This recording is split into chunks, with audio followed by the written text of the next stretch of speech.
একজন পিছন থেকে আক্রমণ করে কিমিকে হত্যা করেছে। ওর বাবা এসে সব লোককে ঘর থেকে বের করে বলল যে তোমরা ওকে মারছো কি, কিন্তু সব লোকই বন্ধুরা তোমরা বলো তো কিমিকে কে হত্যা করেছিলে।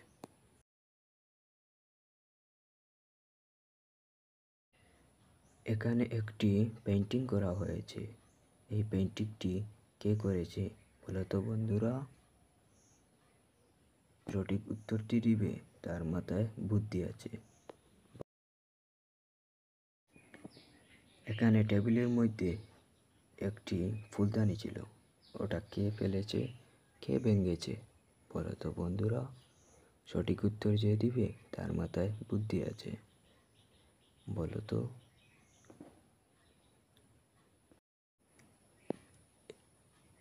এই পেন্টিংটি এর শুদ্ধ আনসারটি পেয়েছো কি না কমেন্ট করে কও।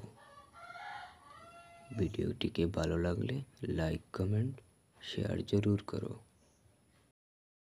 এখন মহেশ নিজে নিজেই মাথায় গুলি মারছে। কেন মেরেছে বলো তো? কি দুঃখ ছিল তার?